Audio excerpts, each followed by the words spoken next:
কিয়া মারে বলি মারে পাবি বাপেরে বলি বাপেরাও পাবি চিরি বলি চিরি পাবি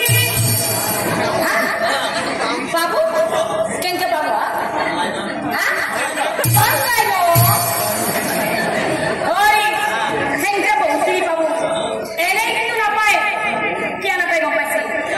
আপোনালোকে ফোন বলে কিয় নাপায় কম নে শুনিব কিয় নাপায় কিয় নাপায় মই কাইলে যদি আমাৰ দিগন্তৰ মাতটো মৰি যায় আমাৰ যতীনৰ মাকে হে পাছা দিগন্ত কথা শুনি বৰ দুখ পালে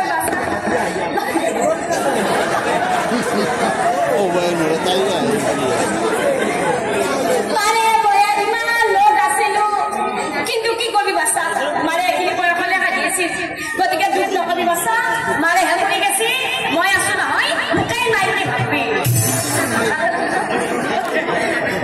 আৰু দুদিনমান পাছত দিগন্তৰ বাপেকো মৰি গেছে আৰু এটা দিলীপৰ বাপেকে আহি কব সেই বাচ্চা দিগন্ত কথাটো শুনি বৰ দুখ পালৈ আছে দেউতাৰে মই চাকৰি কৰা দিনত ধৰা নাছিলো এখন কাহিতে ভাত খোৱা মানুহ আছিলো কিন্তু কি কৰিব আছিল দেউতাৰে এইখিনি বয়সতে হাতি আছিল এই বাচ্চা তহঁতৰ দেউতাৰে তহঁতৰ ঘৰখনৰ কথা মোক বহুত কৈ থৈ গেলে বাচ্চা গতিকে দুখ নকবি সেই দেউতাৰহে কৰি গেছি মই কৰা নাই নহয় মোকেই দেউতা বুলি ভাবছি পালে নে দেউতা পালে আৰু দুদিনমান পাছত দিগন্ত তিৰিটো মৰি গ'ল আমাৰ যতীনৰ তিৰিটো আহি পাব নেকি মোকেই মিলি বুলি ভাবছি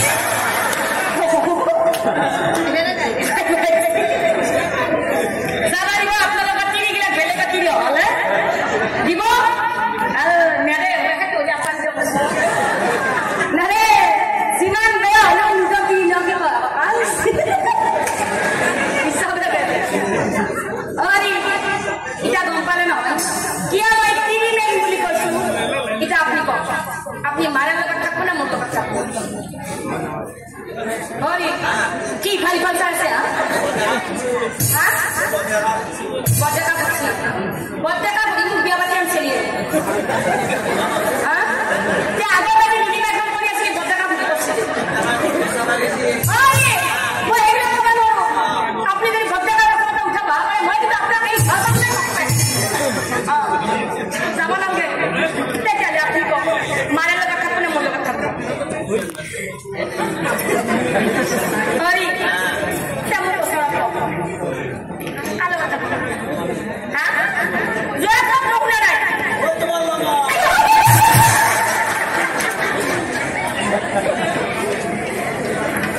কি কলে তোমাৰ লগত থাকিম আৰু তোমাৰ লগত থাকিম বুলি কওঁতে আহিল নে তিৰিটোৰ কথামতে ভাত কেইটাও বেলেগকে খাবলে সধাই নাম ধনে সুধি গ'ল যদিও মই ধেমালিৰ মাজেৰে কথাখিনি দাবী কৰিছো আপোনালোকে কোনেও বেয়া নাপাব বৰ্তমান সমাজত চলি থকা ঘটনা হয়নে নহয় চাওক আজি আমি ডেকা চেঙাই আছো বাবা আমাৰ নিজৰ ভোকবিলাক পূৰণ কৰিবৰ বাবে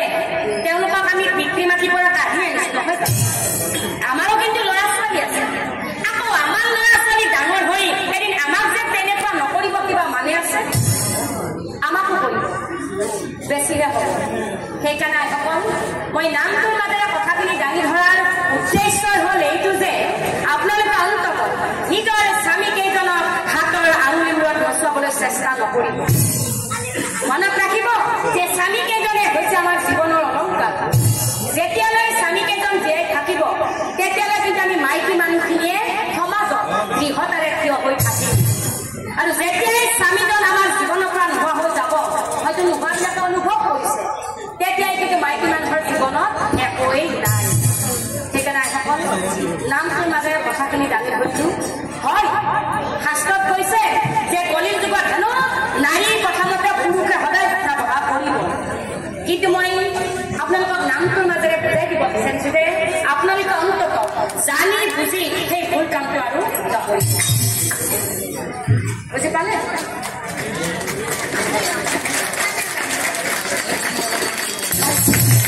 তেনেহ'লে এতিয়া কওঁ ৩ নম্বৰ প্ৰশ্নটো কি আছে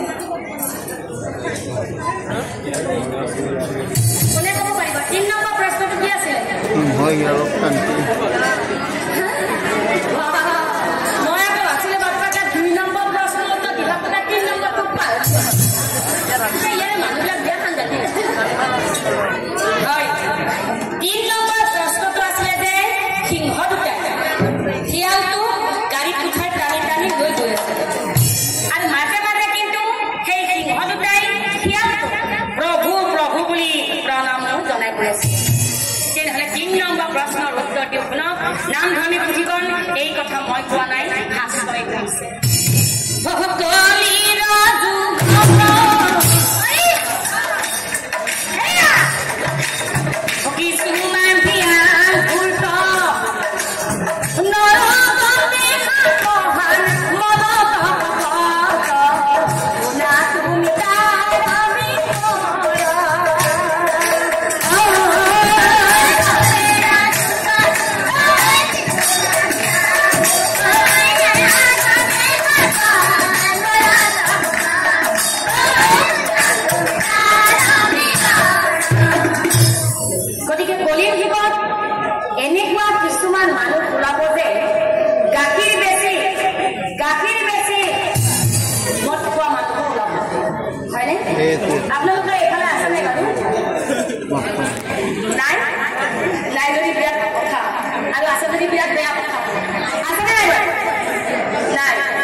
সেইকাৰণে কৈছে যে